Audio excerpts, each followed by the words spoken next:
Yoyyaa daawwattoota keenya jaalatamoo fi kabajamoo oolmaa bultiini badhaadhaa nu daawwachuuf waan as dhuftaniif hedduu isin galateeffanna. Odeeffannoo keenya kasaatii kana hangafoota oduu durfachuun jalqabna. Waboon qarqara Finfinneetu haleellaa raawwate duulii karaalee gurguddoo cufuu jabaatee itti fufee jira.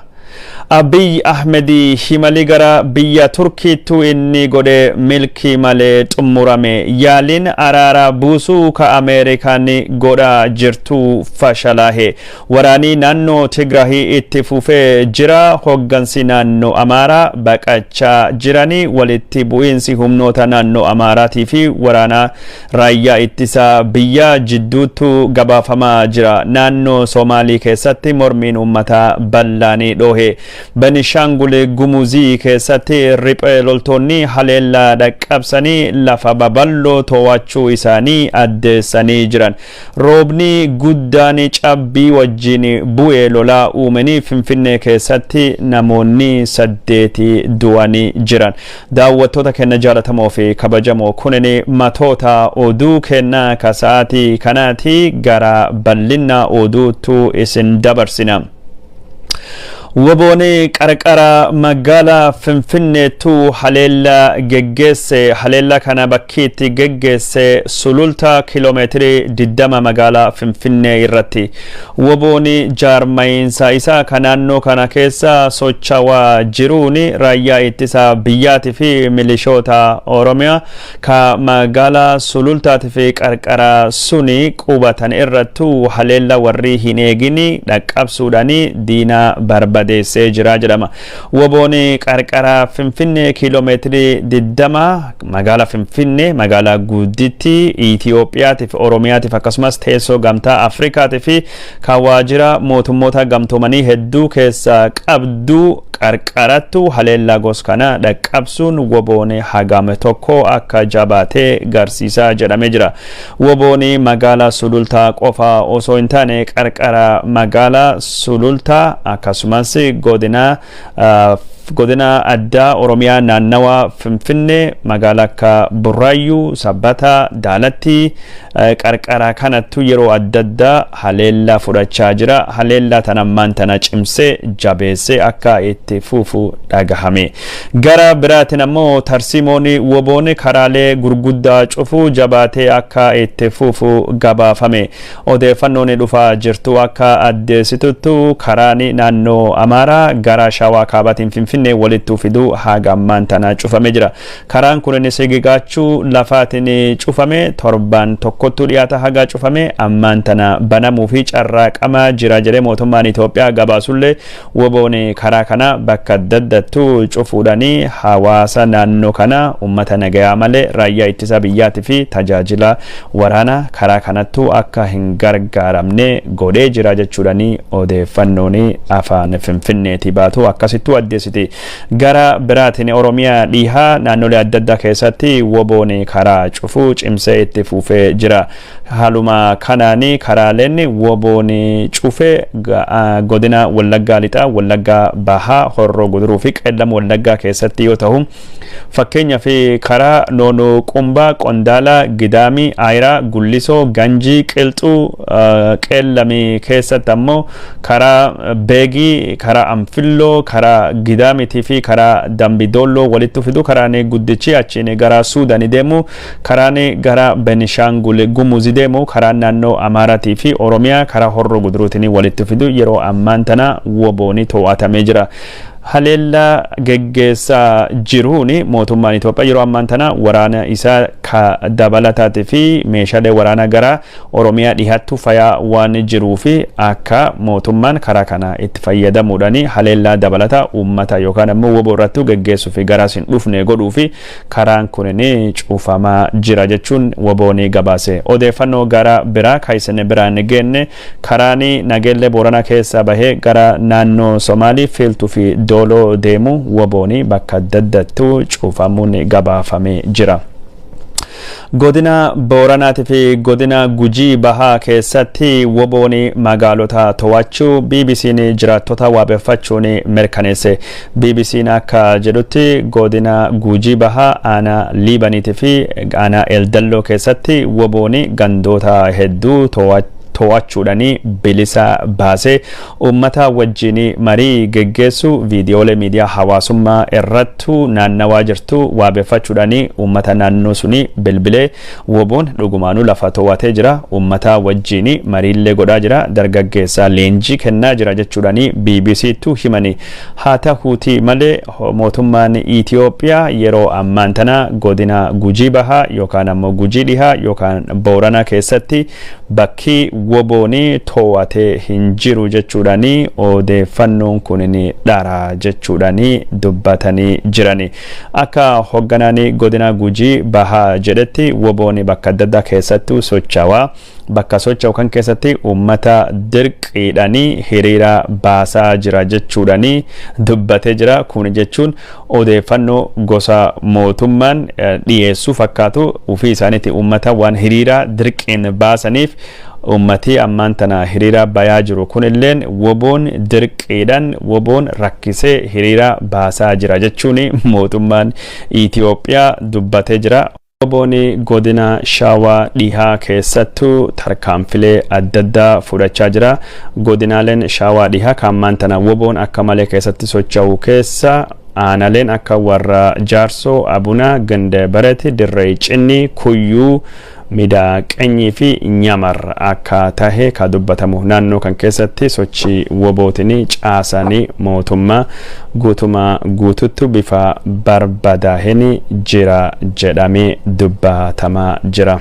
Odeeffannoo gara biraatiin ammoo woboon eegii gamtaa humnoota ittisa Tigraay wajjin mallatteessan dubattu bakka lamattuu gargari qoodame akkami warra Tigraay wajjin gamtaa uumne jechuun wal waraanaa jiranii. Warri garii harka kennatee jira. Haga ammaan tana namni hedduun harka kennatee jira. Nama 52 tahu hoggansillee walijjeesee jira jechuudhaanii biltsiginnaan olola gos kana barreessuu jalqabdee jira. Olola kan ka barreessu obbo Taayyee Danda'aatii fi Abbo Addisuu Araggaattuu jalqabe. Achiin dubattu warri biltsiginnaa odeeffannoo kan wal harka fuudhanii facaasaa turanii dubbii himaan woboo kaa'idil addunyaa obbo Odaa Tarbii kijiba akkasii kanaa fi sila deebisuun hin barbaachisu, ammoo warri kunini maddeen oduu amanamoollee dogongorsiisuu waan danda'ameef yeroo ammaan tana wal dhaba wanni jedhamu qoqoodamiinsi wanni jedhamu jiru.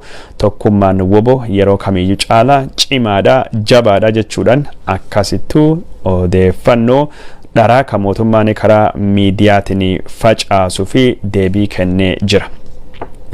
daawwattoota keenya jaalatamoo fi kabajamoo odeeffannoon keenya kaa'isne biraan gayaa jirru akkuma itti fufetu jira. Odeeffannoo gos kana argachuu barbaaddanii chaanalii keenya kana maamila godhachuun viidiyoo kana jaalachuun miidiyaa hawaasaa irra qoqoodu facaasuun namni biraa akka argatu godhuun nu gargaara isiniin jecha gara odeeffannoo biraattu isin dabarsina.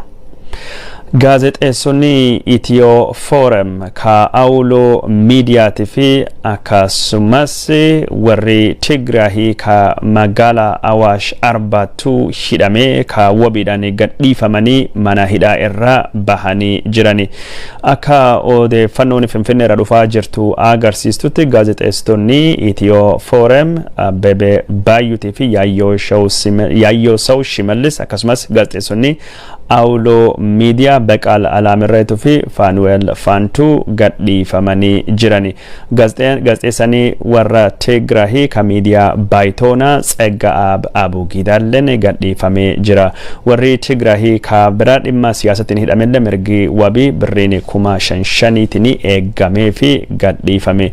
Mootummaan Abiy Ahmedii dhuma baatii waxabajii gaazexeessitoota Awuloo miidiyaatii fi Itiyoo Foorumiitii fi akkasumas miidiyaalee afaan Tigriinyaatti fi afaan Amaariffaatiin hojjetanii kan warra juntaan walitti dhufeenya qabu jedhu hedduu isaanii hidhe ammaan tana cufaa isaaniiyyuu gadhiisee jira.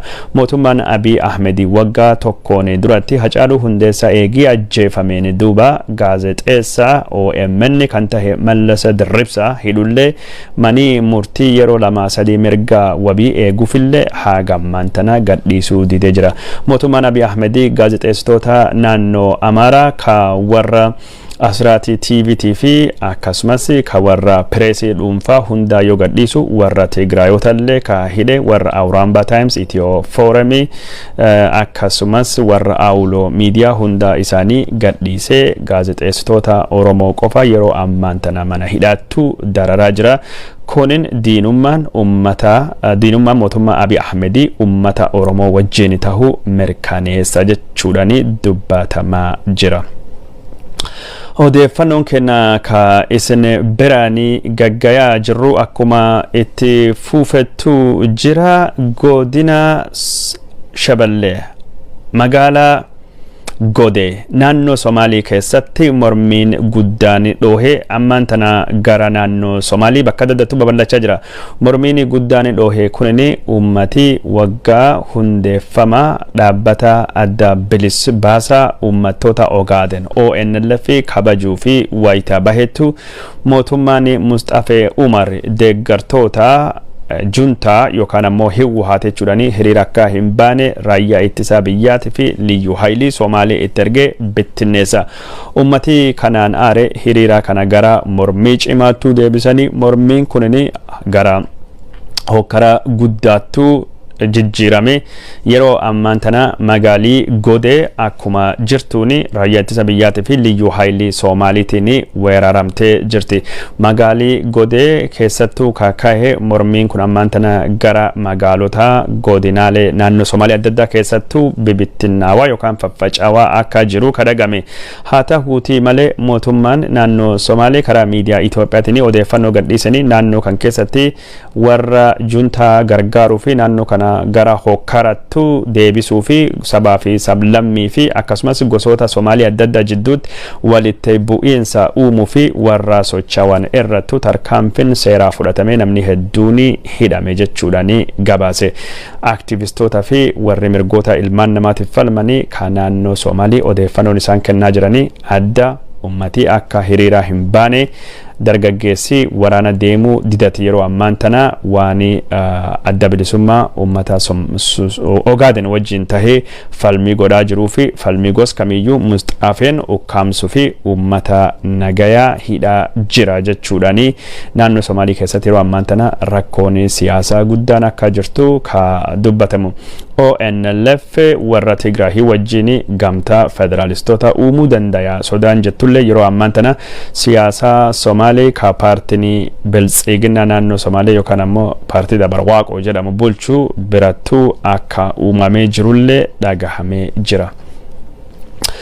Naannoo Benishangul Gumuzii keessatti riphee loltoonni bilisa baasaa Benishangul Gumuzii jaba tahariira Benishangul warri jedhamu godina Matakkaliitii fi akkasumas godina Kamaashii guutumaa guututti bifa to'anneetu jirra jechuudhaan dubbatanii jirani.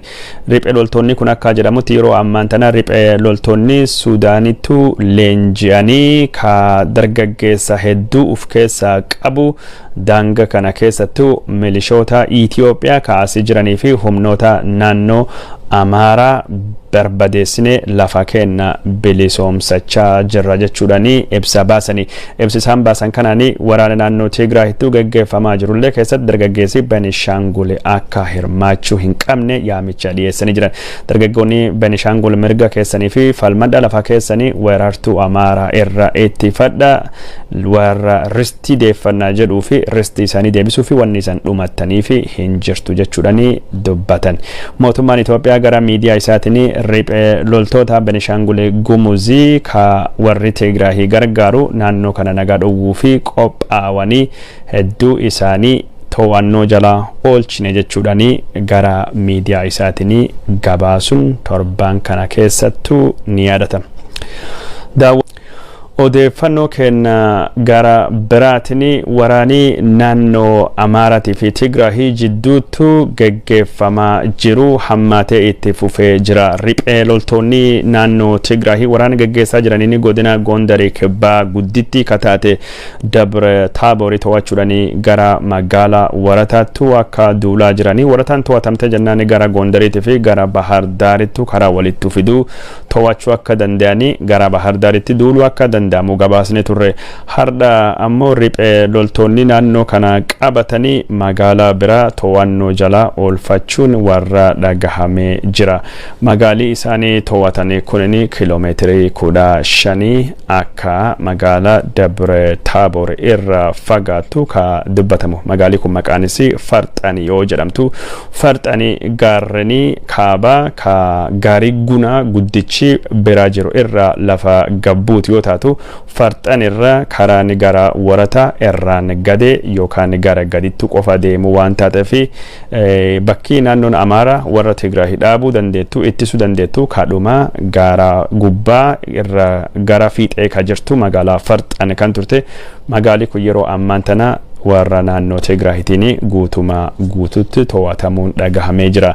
Magaalii Dabre Taabor kalee yeroo to'annoo mootummaa naannoo Tigraay yookaan ammoo humnoota naannoo Tigraay jala seentu magaalaa keessatti walitti bu'iinsi guddaan akka dhalate gabaasne turre.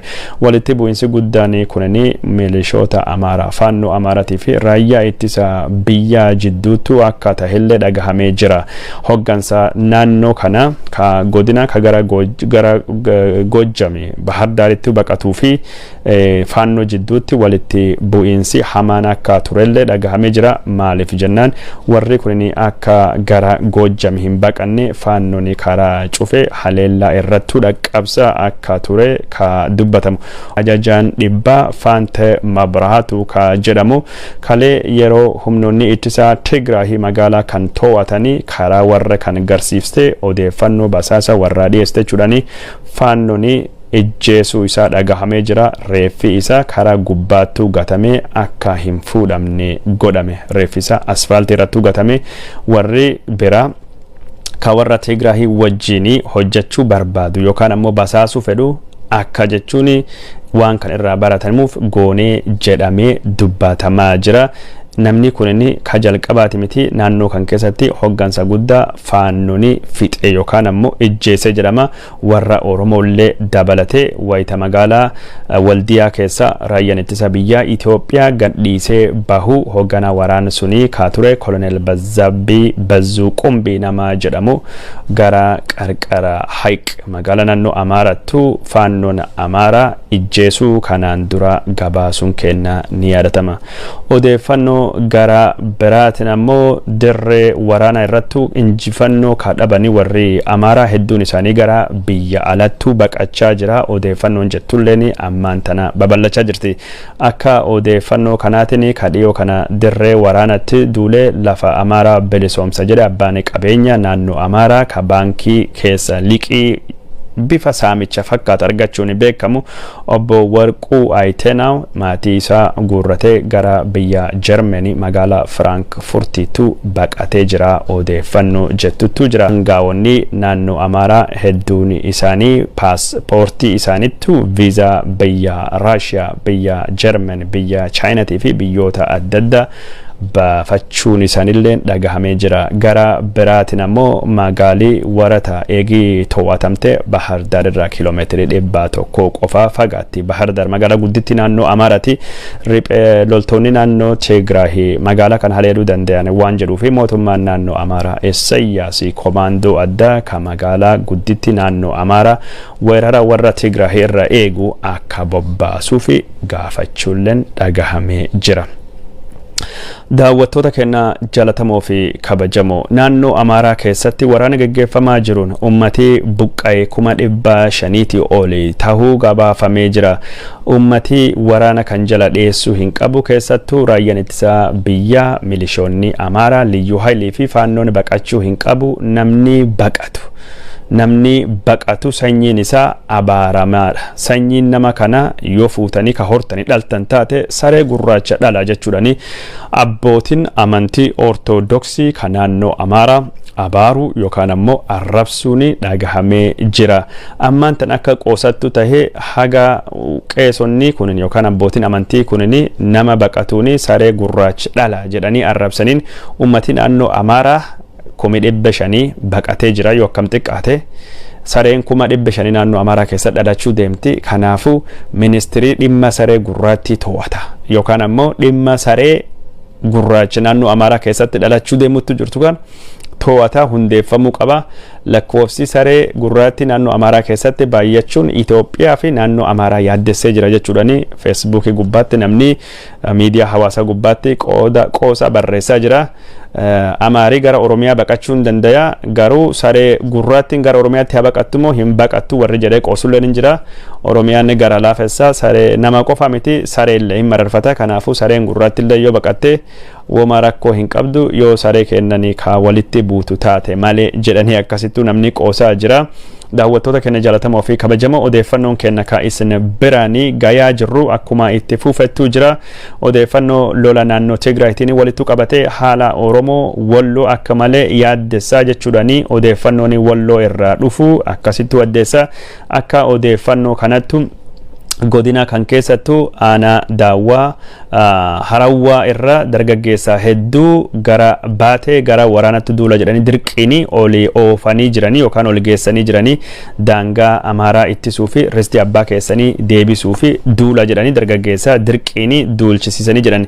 Oduu gara biraatiin ammoo liyyuu hayliin Amaaraa nuka duulu deemnu liyyuu hayliin Amaaraa ka Kombolchaa fi Daseettuu leenjite nuka duulu deemnu gara raayyaa yookaan ammoo gara Gondarii yookaan Gojjam odoo hin taane bakki nu duulu deemnu abaa'oo shanee naannoo Kamisee fa'irra ittisuu fi axaayyee fa'irra ittisuuf jechuudhaani yeroo ammaan tana humna Amaaraa akka malee diinomsanii gara Oromootti bobbaasaa jiran jedhamee dubbatame jira.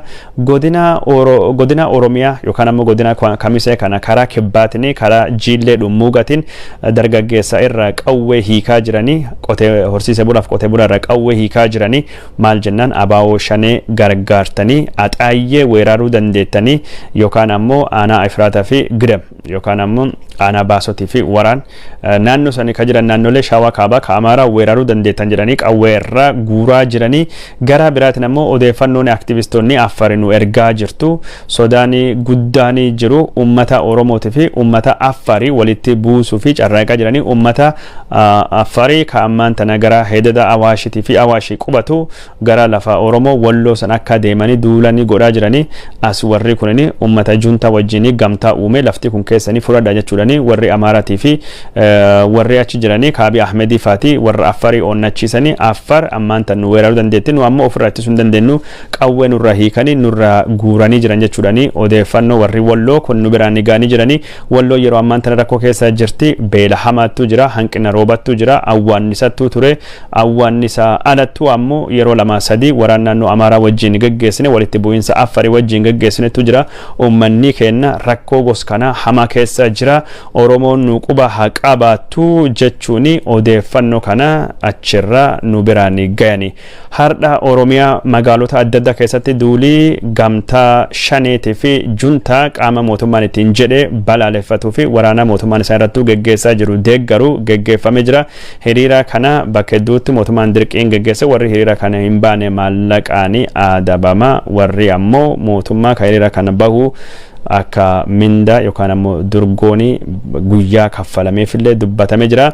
Hiriiri kunini kan inni itti geggeeffamaa ture magaalota adda addaa keessatti magaalota kana guyyaa ummata hiriira geggeessaa ture karaa galgala ammoo beeraawii jechuudhaani manirra deemanii nama qabaa oolanii jechuudhaani odeeffannoo nu biraan gayanii jiranii dargaggootii godina adda addaa kan keessa dargaggoonni odeeffannoo nu biraan gayanii hardha godina Harargee dhihaa magaalaa Cirootii fi magaalaa Baddeessaa fi akkasumas magaalaa Galamsootti halkan sa'aatii 12 yookaan ammoo galgala keessa sa'aatii 6 irraa kaasee manirra deemuudhaani dargaggeessa raayyaa ittisa biyyattuu dabalamee Tigraayitti duuluu qabaa jiranii manirra deemanii dargaggeessa hedduu guuraa jiran jechuudhaani odeeffannoo biraan ga'anii. Dargaggeessi Oromoo ka isaan beeraawii guuruu jiran kunini ijaaramee gamtaa uumee tarkaanfii adda addaa fudhachuu qaba yookaan woboo dabalamuu qaba yookaan ammoo mormii uumuu qaba yookaan ammoo dargaggeessi bira ka isaan beeraawii geessan akka isaan geessuu hin dandeenye karaa cufuu qaba jechuudhaani. Dargaggeeyyiin godina Harargee lixaa kunin akkasittuu dhaamsanuu dhaamanii godina Arsii lixaa magaalaa Nageellee Arsiitii fi magaalaa Shaashamannee keessalleettu hiriiraan dubattu dargaggeessa halkan manirra deemanii beeraawii fi akka guuraa jiranii dubbatamaa jira. Dargaggeessi Oromoo caal jedhee beeraawii deemee waraana isin ilaallettu dabalamuu bira woboo ammaan tana tarkaanfii fudhachaa jiru jajjabaachaa jiru jajjabeessuu qaban jechuudhaani dargaggoonni kunniin dhaamsa dabarsanii jiran.